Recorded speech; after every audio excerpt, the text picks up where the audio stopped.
18 horas. Notícias de Manaus, Amazonas, Brasil e do mundo. Agora na Mix. Mix agora 6 horas em ponto em Manaus. Boa noite pra você em 100,7. Boa noite pra você que está ligado, pra você que está aí na sintonia certa no melhor Mix do Brasil. Estamos juntos, hein? Começando mais uma semana e começando mais uma edição do programa 18 horas. Aqui na Mix, hein? Hoje é segunda-feira, 27 de setembro, o ano é 2021. Carimilhão, tá tudo certo, tudo bem? Final de semana tranquilo, numa boa? Tudo tranquilo, tudo certo, Carlão, numa boa fim de semana. Gente, muito Bacana. Boa noite pra vocês aí, sintonizados aqui em 100,7. Estamos juntos a partir de agora até as 7 da noite, aqui no programa 18 horas. Que legal, 6 e 1, boa noite. 18 horas. Olha, Karime, hoje, hein, o Google, sabe o Google, né? Completa 23 anos. A empresa começou como um projeto universitário de pesquisa, não um simples projeto ali que, né? E hoje se tornou aí o gigante da tecnologia, domina simplesmente 90% do mercado de buscadores. Vai no Google. Carlão, né? é tudo, né, Carlão? Quem nunca? Quem não busca as coisas no Google, né? Pois é, o buscador da gigante de tecnologia Google, seu principal serviço, processa em média mais de 63 mil buscas por segundo. Legal. Em mais de 150 línguas. Também estima-se que 9 em cada 10 buscas feitas na internet sejam feitas por meio do Google. Karime, ele detém aí em torno de 30% do mercado de publicidade online, né? Ainda tem essa ainda. E no processo de se tornar aí o principal buscador do mundo, o Google se consolidou como modelo de negócio, um coletor de informações pessoais e uma plataforma de anúncios, Carimilhão. É isso aí. Tá certo, então 6 e 2 agora, vamos juntos. 18 horas. Olha, o governo do Amazonas já pagou 17 milhões de reais sem licitação para a empresa contratada para a manutenção da Arena da Amazônia. E mesmo assim, o governo do estado vai ter que preparar a arena para o jogo entre o Brasil e o Uruguai no próximo dia 14 de outubro. Vão ter que tirar até refletores do estádio da Colina para iluminar a Arena da Amazônia. Segundo o Sebrae, mais de 316 mil novos empregos com carteira assinada foram criados no país no mês de julho. E a maior parte deles vem de micro e pequenas empresas. E é o nosso assunto também o Dia Nacional da Doação de Órgãos. Ok, esses assuntos, os destaques importantes desta segunda-feira, você confere a partir de agora. Vamos juntos com você até às 7 da noite, aqui no melhor Mix do Brasil, com mais uma edição do programa 18 horas. 18 horas. Karime, ontem, domingo, dia 26 de setembro, o governador Wilson Lima completou 1000 dias de mandato. Exatamente, 1000 dias em que o Wilson Lima comanda o maior estado da região norte. Ele assumiu o governo no dia 1º de janeiro de 2018, prometendo fazer um governo revolucionário de combate à corrupção e de práticas novas. Afirmou que no seu governo o bandido não teria vida fácil e que colocaria o Amazonas num outro patamar de desenvolvimento econômico e também social. E bastaram poucos meses para esse discurso ficar velho. A inexperiência, a falta de qualquer programa de governo, a falta de planejamento e de gestão, somados com as irregularidades em contratos milionários, perseguição aos servidores públicos, com a implementação do que foi chamado de pacote de maldades, o colapso na saúde, o caos na segurança pública e o Amazonas sendo exposto para o Brasil e para o mundo com as piores imagens no enfrentamento da pandemia de Covid-19. Pessoas morrendo na porta dos hospitais por falta de atendimento, sepultamento em covas coletivas, frigoríficos para armazenar corpos nos estacionamentos dos hospitais, profissionais de saúde sem equipamentos de proteção adequados e morrendo infectados. O Amazonas chegou ao extremo de pessoas morrerem nos hospitais asfixiadas por falta de oxigênio, porque o governo esqueceu de providenciar estoque para reabastecer as unidades de saúde. E enquanto isso, enquanto o Amazonas passava pela sua pior crise sanitária, membros do governo Wilson Lima estavam preocupados em ganhar dinheiro e enriquecer com contratos superfaturados e fraudados. Foi o caso da compra de ventiladores pulmonares numa loja de vinho, que foi levantado e denunciado denunciado em primeira mão pela equipe de jornalismo do programa 18 Horas. Virou escândalo nacional com repercussão internacional. E foram tantos escândalos, tantos desvios que a Polícia Federal deflagrou a Operação Sangria. Foram 4 operações desencadeadas contra o governo Wilson Lima. 3 secretários de saúde, inclusive, foram presos. Por 2 vezes foram cumpridos mandados de busca e apreensão na casa e no gabinete do governador Wilson Lima, que teve computadores e aparelhos de celular apreendidos pelos agentes da Federal. As investigações da Polícia Federal e da Procuradoria-Geral da República apontaram para uma organização criminosa instalada dentro do governo, sob o comando de Wilson Lima, para desviar recursos da saúde pública. A Polícia Federal indiciou o governador e mais 17 pessoas, entre servidores e empresários. A Procuradoria-Geral da República denunciou o governador Wilson Lima e os outros indiciados para o Superior Tribunal de Justiça por peculato, fraude à licitação, superfaturamento de preços e por formação de organização criminosa. Inclusive, o Superior Tribunal de Justiça analisou toda a denúncia e, por unanimidade, transformou em réus o governador Wilson Lima, o vice-governador Carlos Almeida e outras 12 pessoas. Nunca um fato como esse tinha acontecido aqui no estado do Amazonas. E os escândalos não foram apenas na área da saúde, não. Outra área que entrou em colapso no governo Wilson Lima foi a da segurança pública. Exatamente, Carlão. Em maio de 2019, tivemos a chacina nos presídios do Amazonas. 55 presos foram mortos por rivais dentro das penitenciárias do estado. A criminalidade aumentou absurdamente, tanto aqui na capital, aqui em Manaus, quanto no interior do estado. Chegou ao ponto das facções decretarem toque de recolher em toda Manaus e todos obedeceram, inclusive o governo. Os criminosos queimaram prédios públicos, bancos, ambulâncias e ônibus. Enquanto tudo isso acontecia, o estado ficou refém. As forças de segurança apenas observavam, sem fazer nada para conter a onda de violência que tomou conta da capital e de alguns municípios do interior. E pior, não parou por aí. Em julho deste ano, pasmem, o secretário de inteligência do governo Wilson Lima foi preso pela Polícia Federal por roubar ouro de garimpeiros usando a estrutura do próprio estado para isso. Ele foi o 4º secretário de Wilson Lima preso pela Polícia Federal em menos de 100 dias de mandato. E só hoje, 2 meses depois, o Wilson Lima nomeia o titular para assumir a função estratégica de secretário de inteligência.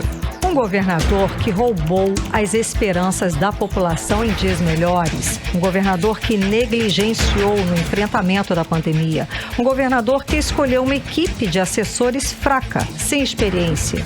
E que alguns foram pegos pela Polícia Federal por irregularidades.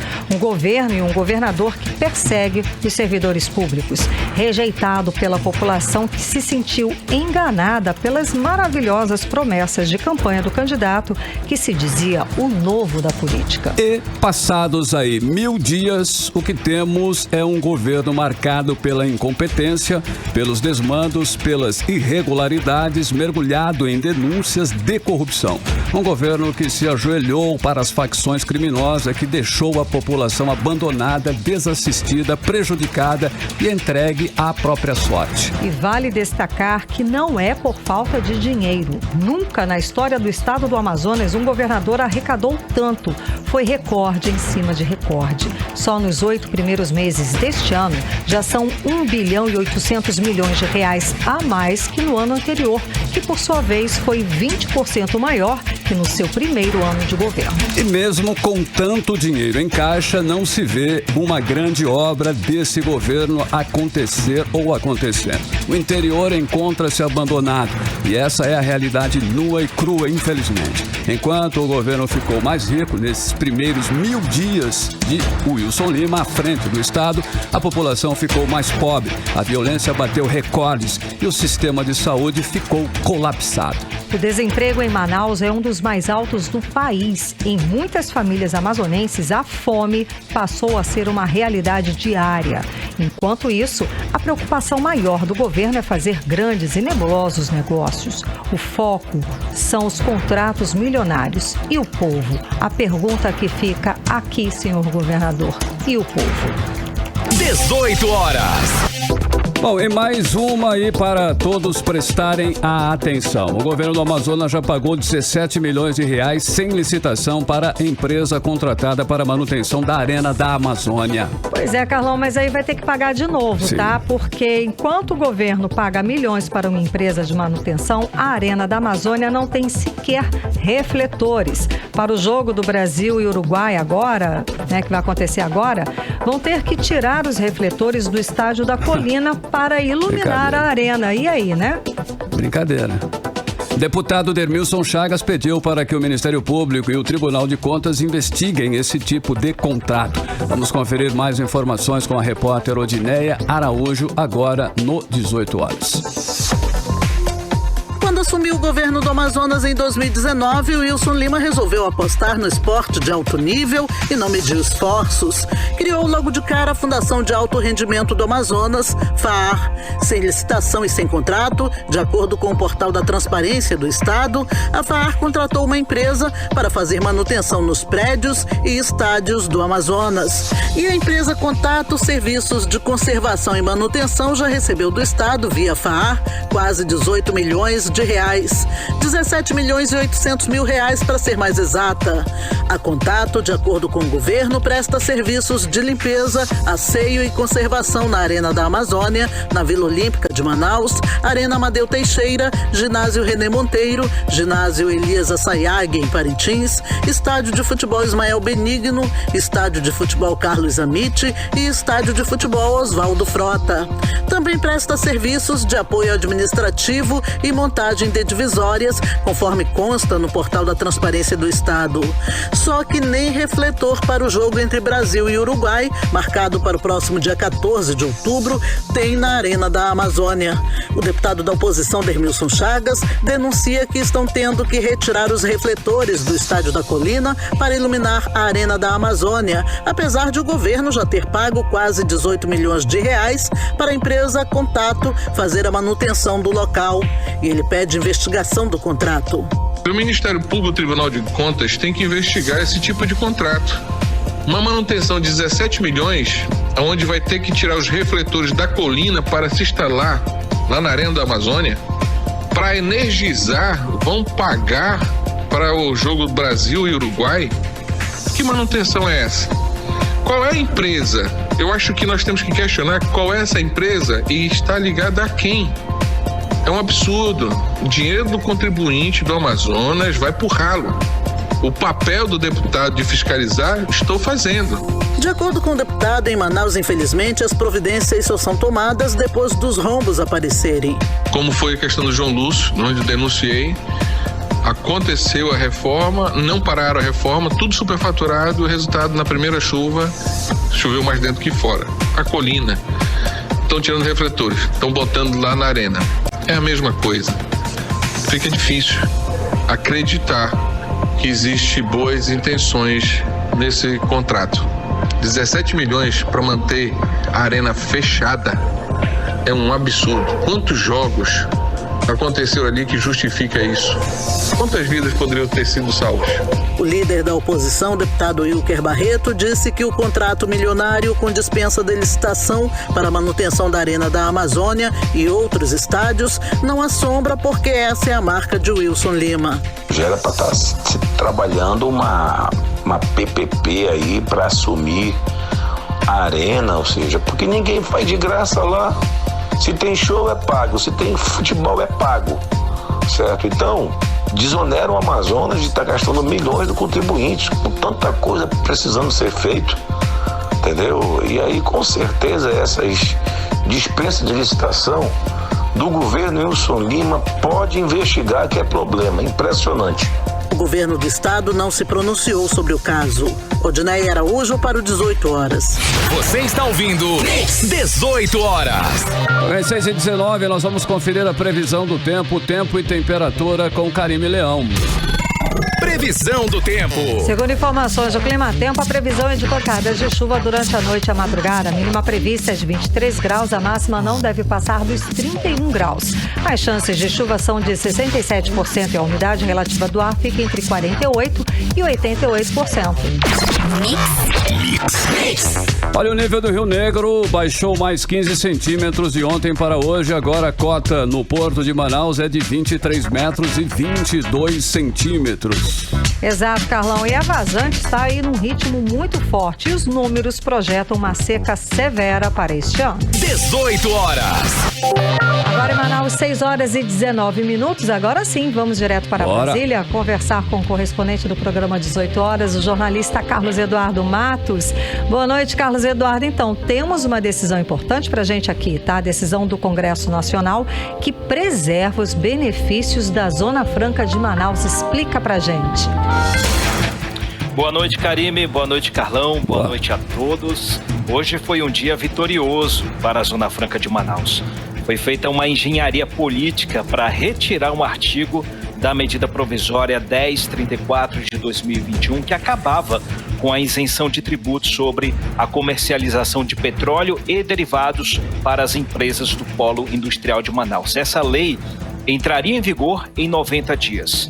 A bancada do Amazonas negociou um acordo com o presidente Jair Bolsonaro e com as lideranças do Congresso Nacional em duas fases distintas. A primeira foi com o presidente.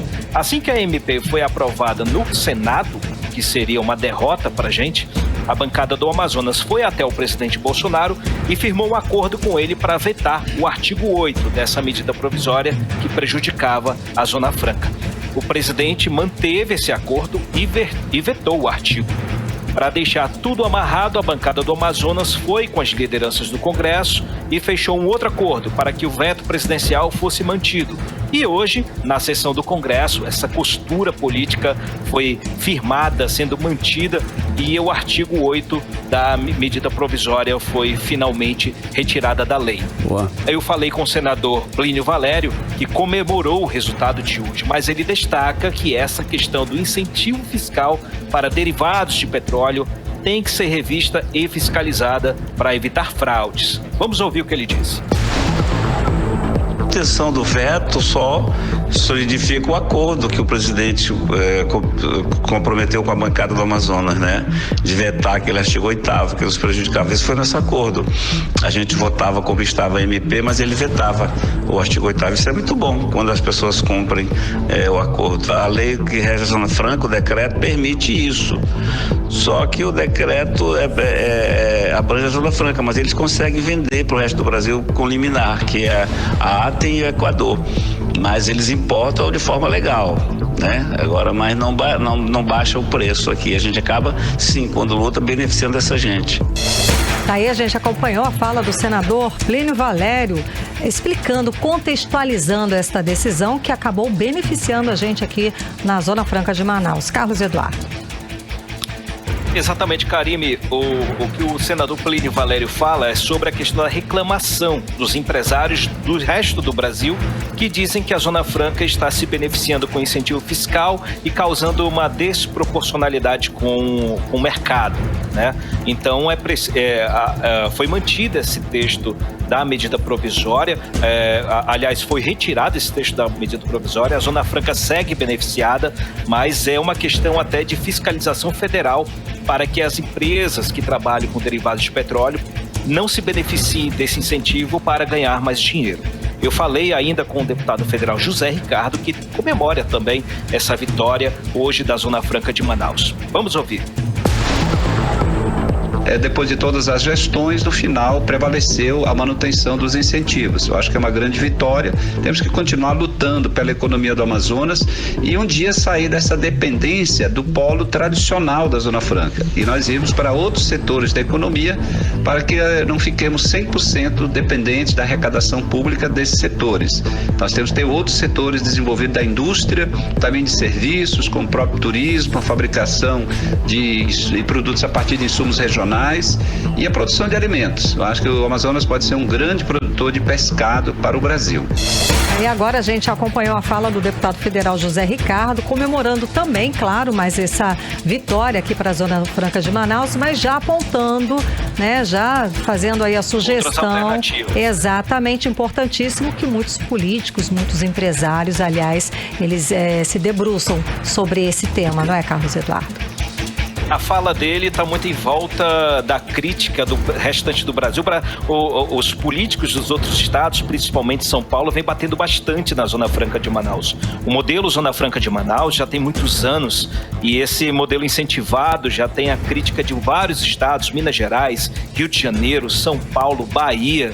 Então esses estados vêm batendo do governo para que acabe com o modelo Zona Franca. Se acabar, nós não temos outra alternativa. Já temos tentamos o polo de agricultura, outros polos de pescado. Como o deputado federal José Ricardo disse, é importante que criemos novas alternativas de mercado, senão a gente não vai continuar sobrevivendo. É importante esse recado que ele deu. Crise, né? Agora, Karime, mudando de assunto, hoje o presidente nacional do Partido Democratas, ACM Neto, que é o prefeito de Salvador e pré-candidato ao governo da Bahia, deu a primeira entrevista falando oficialmente sobre a fusão entre o DEM e o PSL, que promete ter a maior bancada na Câmara dos Deputados.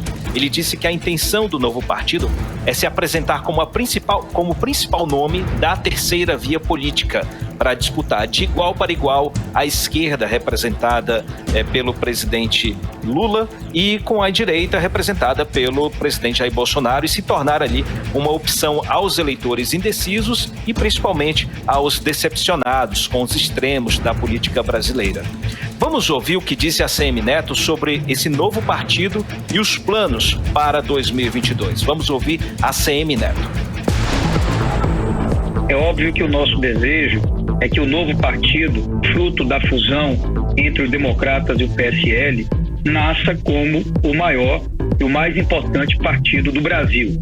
Não apenas em número de parlamentares, mas, sobretudo, em número de candidatos a governador para as eleições de 2022 e, é claro, com a possibilidade de ter um projeto nacional próprio. A prioridade do novo partido será o de lançar uma candidatura a presidente da República. A gente entende, inclusive, que esse movimento de aliança do Democratas com o PSL, ele vai, de certa forma, dar uma sacudida no campo do centro brasileiro. Existem muitos partidos, muitos políticos que não desejam apenas esse quadro de polarização. Hoje nós temos 2 nomes postos com maior intenção de votos, que são os nomes do presidente Bolsonaro, do ex-presidente Lula. Ao meu ver, o ideal é que o Brasil possa ter outras alternativas e outras opções. Então, esse novo partido nasce com o objetivo de tentar oferecer ao país também uma nova alternativa, organizando, quem sabe, uma aliança ampla no campo do centro democrático, de maneira que tenhamos um papel relevante nas eleições. Aí agora a gente ouviu o que o presidente do Democratas, ACM Neto, falou sobre a fusão desses 2 partidos, o DEM e o PSL, para esse grande partido, né? Qual é o grande objetivo da fusão desses partidos? Carlos Eduardo. Esse novo partido pode despontar, né, como o principal nome da terceira via, que está patinando até agora entre Ciro Gomes, Rodrigo Pacheco, Mandetta. Então é provável que esse novo partido surgindo possa alavancar um novo nome, quem sabe. Tem vários aí tentando protagonizar a terceira via, mas parece que nada está subindo até o momento. Então tem muito tempo para as eleições, mas é importante que essa conjuntura se forme. Agora, Karime, ACM Neto disse que o partido ainda não tem um nome definido e nem um número. Vamos aguardar. Ele disse que a executiva nacional do DEM marcou para outubro a convenção nacional, mas o partido vai esperar o PSL para realizarem juntos as convenções nacionais no mesmo período. Após essas convenções, será definido então o nome do partido, o número, o estatuto e o regimento interno. Boa. Mas a ACM Neto falou 2 coisas importantes. Aqui o superpartido não deve fazer uma oposição ferrenha ao presidente Bolsonaro. E sobre a conjuntura nos estados, o novo partido vai respeitar o alinhamento político das lideranças regionais e, pelo menos assim, vai ser pacificada essa questão e formar de vez até em outubro esse novo partido que vamos aguardar como é que vai ficar. Um abraço para vocês, então. Gente. Tchau, tchau. Abraço, querido. Tchau, tchau. Muitíssimo obrigada. Direto de Brasília, falamos com o nosso correspondente, Carlos Eduardo Matos. Boa noite, Carlos. Boa noite. Até mais. 6h29, você está no melhor Mix do Brasil. 18 horas. Após deixar a pasta 76 dias sem titular, o governador do Amazonas nomeia o coronel do Exército para secretário adjunto de Inteligência. Exatamente, Carlão. O coronel de Infantaria do Exército Brasileiro, Alexandre Luiz Gomes Pérez de Rosário, é o novo secretário e vai substituir o delegado da Polícia Civil, Samir Freire, que foi preso pela Polícia Federal na Operação Garimpo Urbano, acusado de comandar um esquema de desvio de carga de ouro, usando inclusive a estrutura da Secretaria de Segurança para cometer o crime. O Sindicato dos Policiais do Amazonas espera que a expertise do coronel no controle das fronteiras consiga conter a entrada de entorpecentes e também o aumento da criminalidade no Amazonas. Os detalhes nós vamos conferir com a repórter Odineia Araújo. Desde o dia 9 de julho, a Secretaria Executiva de Inteligência do Estado, SEAI, estava sem titular. No último dia 23, após deixar a pasta 76 dias sem secretário, o governador do Amazonas, Wilson Lima, nomeou o coronel de Infantaria do Exército Brasileiro, Alexandre Luiz Gomes Pérez do Rosário, para a Secretaria de Inteligência. De acordo com a Secretaria de Segurança do Amazonas, a qual a SEAI é subordinada, o novo secretário tem 47 anos e, entre outras especializações, é pós-graduado em análise de inteligência na Escola de Inteligência Militar do Exército Brasileiro. Ele tem 14 anos de experiência na atividade de inteligência militar e o último cargo público que ocupou foi de chefe da subseção de inteligência do Comando Militar da Amazônia. Ainda segundo o governo, no estado, o coronel Pérez já desempenhou funções voltadas às atividades de inteligência e segurança há mais de 9 anos, onde adquiriu conhecimento da área metropolitana de Manaus, bem como de diversos municípios do interior, principalmente os que ficam na faixa de fronteira. O novo secretário substitui o delegado da Polícia Civil do Estado, Samir Freire, que foi preso na Operação Garimpo Urbano, acusado pelo Ministério Público do Amazonas de comandar um esquema de extorsão de garimpeiros para o desvio de cargas de ouro. Segundo o Ministério Público, Samir Freire usava inclusive a estrutura da SEAI para cometer os crimes. A prisão de Samir Freire foi considerada como mais um episódio de descontrole policial sob o governo Wilson Lima pelo jornal Folha de São Paulo. Segundo o jornal, as investigações indicam que Samir praticava esse tipo de extorsão desde quando assumiu a SEAI em 2019. Somando apenas as 4 denúncias recebidas, o esquema teria roubado 60 quilos de ouro num valor de mais de 18 milhões de reais. O presidente do Sindicato dos Funcionários da Polícia Civil do Amazonas, Jaime Lopes, espera que a expertise do novo secretário no controle de fronteiras consiga conter a entrada de drogas no Amazonas e frear o aumento da criminalidade no estado. Com a expertise do coronel em relação ao controle de fronteira, que é uma função constitucional do Exército, exatamente para impedir, para atuar com rigor, a fim de evitar que haja uma contenção de todo esse fluxo de substância entorpecente advindo dos países vizinhos sul-americanos, que são os maiores produtores. Então, o que nós temos a dizer é que é um direito do general indicar o coronel e que nós desejamos que o trabalho seja o mais exitoso possível e que nós possamos reduzir esse número muito elevado de mortes violentas do estado do Amazonas. Em geral, a função de secretário de inteligência é ocupada por um delegado de polícia que já atua na área da investigação. Mas como o titular do cargo é uma indicação do secretário de Segurança Pública, e no caso do Amazonas, o secretário é um general do Exército, o general Mansur indicou um colega de farda de sua confiança. O 18 Horas tentou ouvir o novo titular da SEAI para saber como será sua gestão, mas até o fechamento da reportagem, ele não enviou resposta.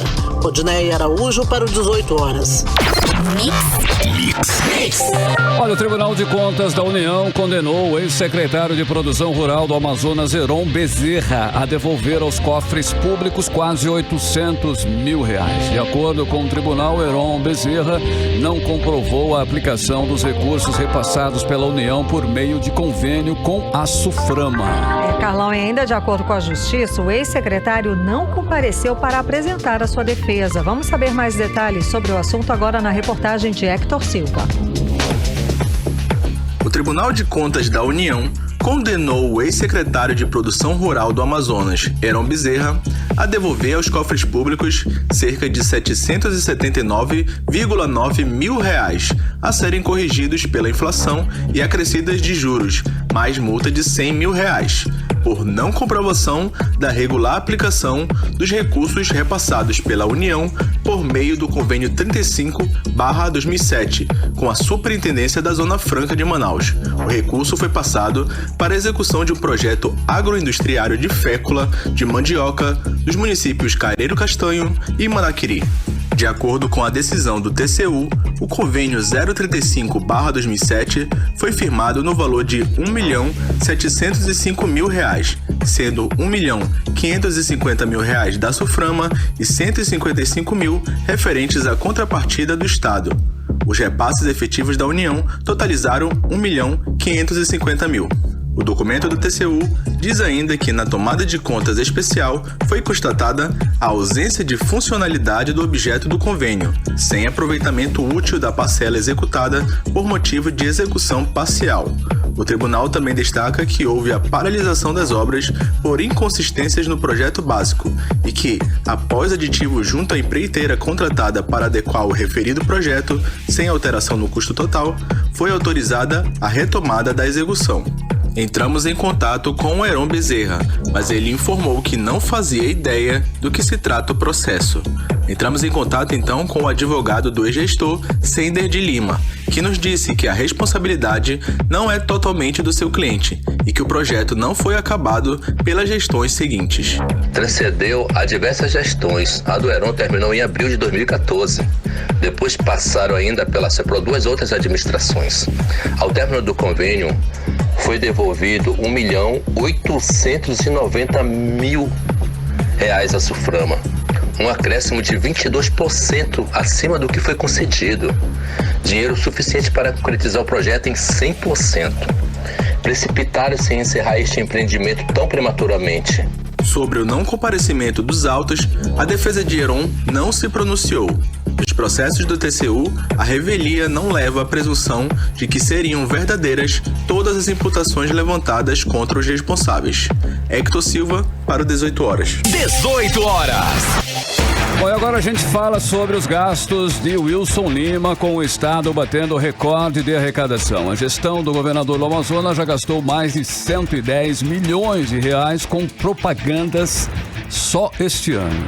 Bom, e sem detalhar para onde vai o dinheiro gasto com publicidade e propaganda, tá? Por isso, o deputado Dermilson Chagas afirma que o Tribunal de Contas do Estado precisa analisar para onde está indo todo esse dinheiro. Vamos acompanhar mais detalhes agora na reportagem de Júlia Gomes.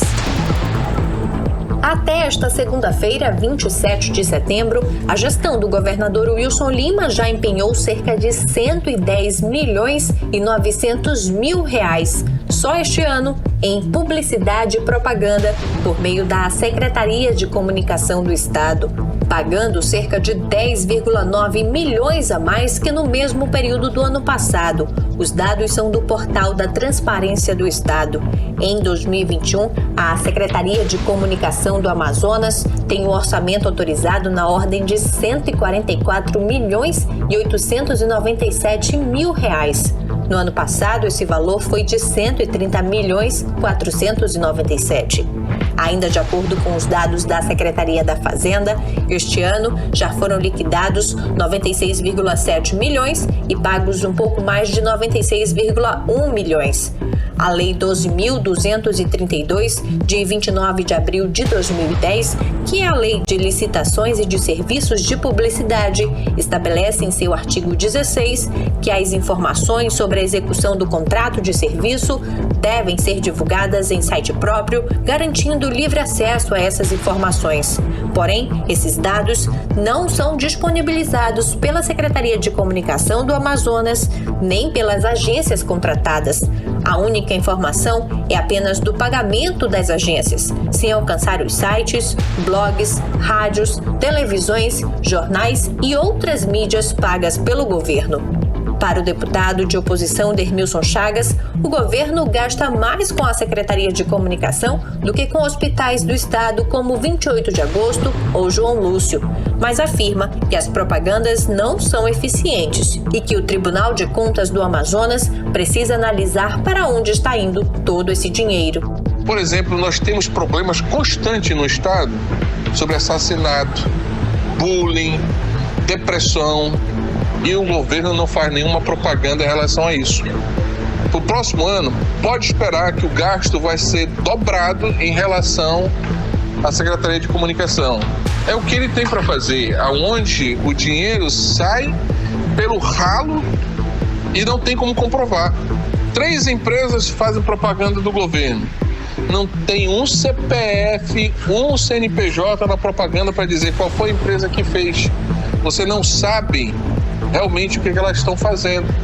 Então, até o Tribunal de Contas, eles têm que analisar isso, buscar mais informações para esclarecer como é que se gasta 110 milhões de reais na comunicação do governo do estado, aonde não tem campanha publicitária.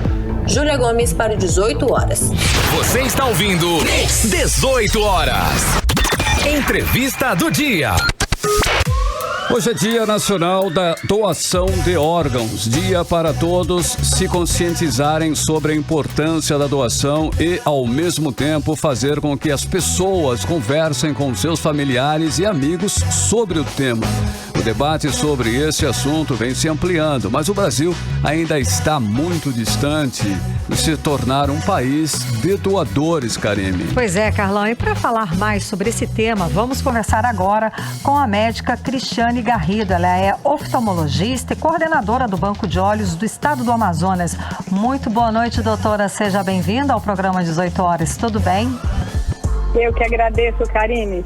Boa noite. Vocês, quando divulgam essa causa nobre, as doações aumentam, as pessoas se esclarecem. Esclarecimento é tudo, né, minha amiga? Olha lá, é verdade. A informação é tudo, sem dúvida. Eu anotei um dado aqui, doutor. Ó, o número de doadores de órgãos caiu 13% no primeiro semestre deste ano em relação ao ano passado.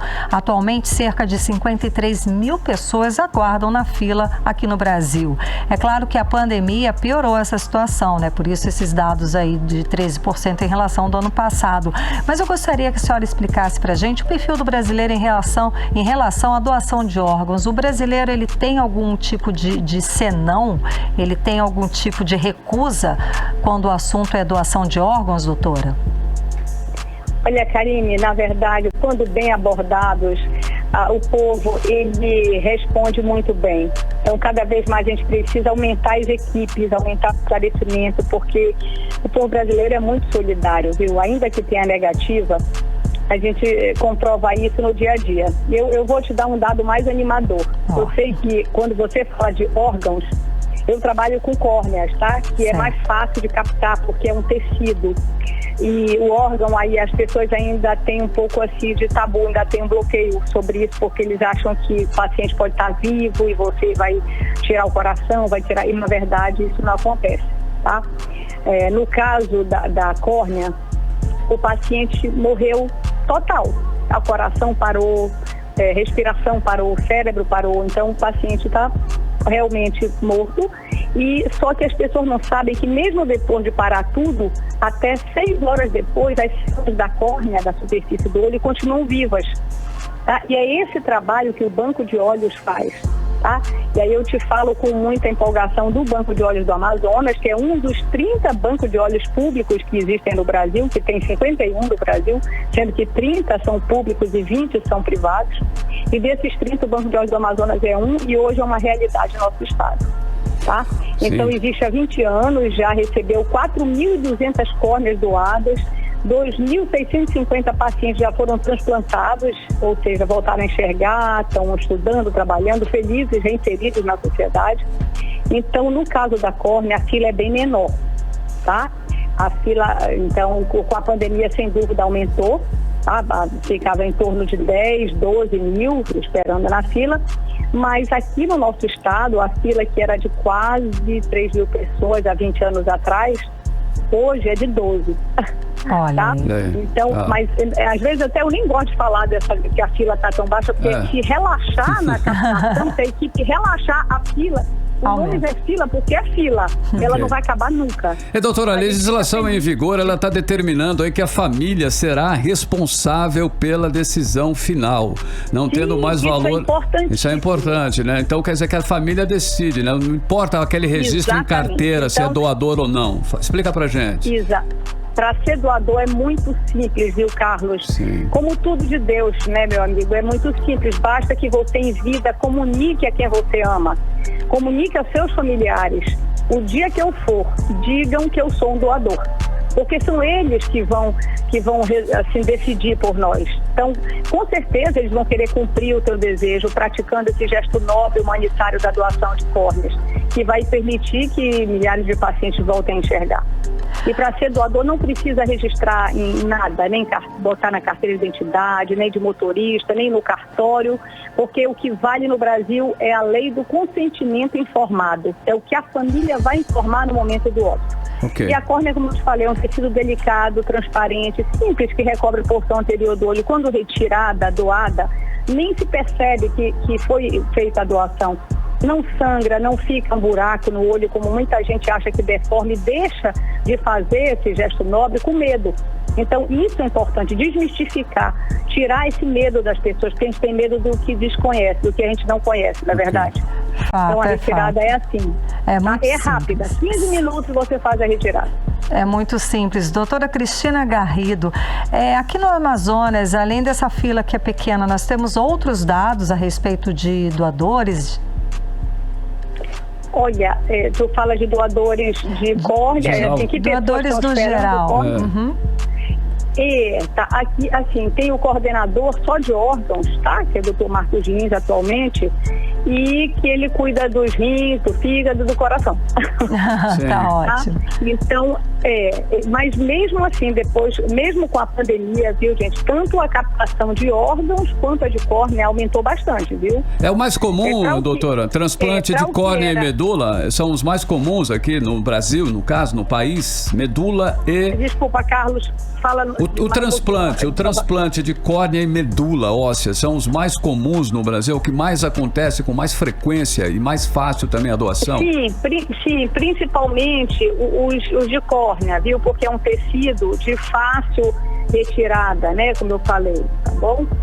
E agora as pessoas ainda têm medo de doar órgão porque acham que como o corpo está morto, mas está mantido por máquinas só para o coraçãozinho continuar batendo, às vezes as pessoas interpretam que o paciente não morreu, tá? Mas o cérebro morreu, o paciente realmente está morto e mantido por máquinas, porque você precisa, no caso da doação de órgãos, você precisa que o coração esteja batendo para você fazer todo, para manter aquele equilíbrio todo, de temperatura, dos sinais todos do paciente. Então fica aquele mal entendido, achando que e às vezes para completar ainda passam filmes e falam umas coisas que não tem nada a ver, que atrapalha bastante a doação. Pronto, aí piora tudo. Imagina, se a gente com toda essa parafernália de aparelhagem, já essa luta, como que alguém clandestinamente vai montar uma parafernália dessa para uma vez ou outra captar um órgão? Não é simples. É um absurdo isso. É muito, tá bom. Doutora, para finalizar, você pode deixar então uma mensagem para sensibilizar as pessoas para que elas doem? Sim, minha filha, olha, o que nós podemos fazer hoje, não é, para ajudar essas pessoas que se encontram na fila, porque ninguém foi para a fila à toa, foram para a fila porque um acidente aconteceu, uma lente de contato contaminou com a ameba e furou o olho, ou um acidente de trânsito, ou um herpes, enfim, ficou com a córnea branca e foi para a fila. E então a gente tem que dar esperança para quem espera. E a gente pode fazer a diferença na vida dessas pessoas. Vamos aproveitar esse mês de setembro, que é o mês de Setembro Verde, um mês hoje em especial, o Dia Nacional da Doação de Órgãos e Tecidos, e fazer essa doação, doar visão. Então, gente, vamos pensar e falar com os familiares. Eu sei que ninguém gosta de falar de morte, mas tem momentos que você tem que falar, né? Se a gente for imaginar que pode ir hoje, então, por que não falar, verbalizar? O dia que eu for, digam que eu sou um doador, porque o esclarecimento é tudo. Pronto, exatamente. Obrigado. Doutora, muitíssimo obrigada pela sua participação, conversando com a gente, esclarecendo essas questões aqui no programa 18 horas. Eu que agradeço em nome de toda a equipe do Banco de Olhos do governo do estado, eu te agradeço imensamente. Você vai ver o quanto que vai aumentar a doação. Que maravilha, que Tomara. bom, que boa notícia. Tomara. Muito obrigada. Boa noite, doutora. Muito obrigada, Deus abençoe. Muito obrigada. Amém. Boa noite. Conversamos com Cristina Garrido, é médica oftalmologista, coordenadora do Banco de Olhos do estado do Amazonas. 6h49 em Manaus. 18 horas. Em instantes, aqui no 18 horas, segundo o Sebrae, mais de 316 mil novos empregos com carteira assinada foram criados no país em julho. E a maior parte deles vem de micro e pequenas empresas. É o nosso assunto em instantes, logo depois da playlist. Mix. Agora nós vamos conferir a previsão do tempo para amanhã, em tempo e temperatura com Karime Leão. Previsão do tempo. Segundo informações do Climatempo, a previsão amanhã é de sol e aumento de nuvens de manhã com pancadas de chuva à tarde e à noite. A mínima prevista é de 24 graus, a máxima não deve passar dos 31 graus. As chances de chuva são de 90% e a umidade relativa do ar fica entre 49% e 83%. Você está ouvindo 18 horas. Economia.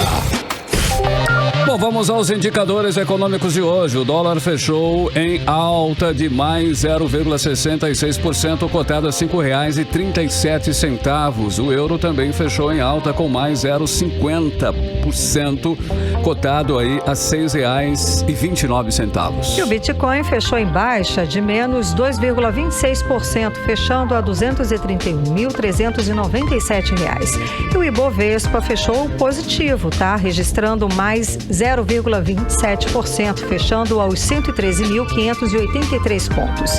E o Instituto de Pesquisas Aplicadas, o IPEA, divulgou hoje um estudo que aponta que a taxa de desemprego mensal em junho caiu para 13,7%. Karime, essa taxa em março estava em 15,1%. Segundo o IPEA, apesar da melhora recente do mercado de trabalho, o quadro ainda é desafiador. O trabalho calcula o desemprego no mês a partir dos dados da Pesquisa Nacional por Amostra de Domicílios, que é o PNAD contínua. Você está ouvindo 18 horas. E hoje a Argentina voltou a abrir a fronteira com o Brasil. Foi liberada a passagem pela ponte Tancredo Neves entre Foz do Iguaçu, no Paraná, e Porto Iguaçu, na Argentina. A fronteira estava fechada por causa da pandemia desde o dia 25 de março do ano passado. A pandemia mexeu com a vida de muitas pessoas que empreendem no Brasil. Mas com o avanço das vacinações, a economia aos poucos vai retomando e os micro e pequenos negócios podem ser fundamentais nessa retomada. Pois é, Carlão, e os primeiros sinais estão surgindo. De acordo com o Serviço de Apoio às Micro e Pequenas Empresas, o Sebrae, mais de 316 mil novos empregos com carteira assinada foram criados no país no mês de julho. E a maior parte deles vem, é claro, de micro e pequenas empresas. E o repórter Hector Silva traz mais detalhes sobre esse número para a gente agora. O Sebrae divulgou este mês dados que trazem esperança à economia brasileira e amazonense. Segundo a entidade privada sem fins lucrativos, mais de 316 mil novos empregos com carteira assinada foram criados no país em julho deste ano. Desse total, 72%, ou quase 230 mil empregos formais, foram gerados por micro e pequenas empresas. A empresa de Amanda Coelho faz parte desta estatística. Durante a pandemia, assim, né, a gente teve aquele baque de uns 3 meses, né, do início de 2020. E aí, após isso, aumentou, né, as vendas. Eu contratei 2 pessoas para trabalhar comigo. E o aumento, né, consegui ajeitar o ateliê, reformar o ateliê e os cursos antes, que eu só tinha 2 tipos de cursos, agora eu tenho 5.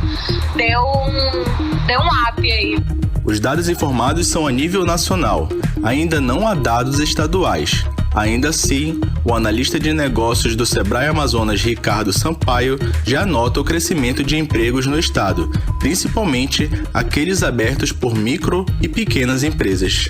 A retomada da economia, ela passa necessariamente sim pelos pequenos negócios, até porque por terem estrutura mais enxuta, mais rápida, mais fácil de ser estruturada, esse tipo de negócio é o que de fato tem dado vazão à empregabilidade de muitos amazonenses que perderam o emprego nessa pandemia. A questão é que têm sido abertos empreendimentos muito mais na área de comércio e serviços do que de indústria. Isso nos dá um conforto de saber que geralmente o comércio emprega pelo menos uma ou duas pessoas, né? E a gente pode sim afirmar que eles estão liderando a retomada desse negócio, porque embora tenham fechado mais de 36 mil empresas nesse período, pelo menos 52 mil novas empresas surgiram no mercado em paralelo. Para o analista, a pandemia surgiu como um desafio para os empreendedores, que trouxeram inovações. A pandemia ela trouxe a necessidade de novos empreendimentos, né, com novas tecnologias e novos propósitos. E esses novos negócios que estão se abrindo vêm exatamente para atender a essa necessidade do mercado. Hector Silva para o 18 horas. 18 horas. 6 horas e 58 minutos, você no melhor Mix do Brasil. E agora nós vamos atualizar os números da Covid-19 aqui no estado do Amazonas e também no Brasil com Karime Leão. Bom, e o Amazonas confirmou um novo caso da variante Delta aqui no estado, da variante Delta da Covid-19 aqui no estado. Então, o total agora sobe para 23.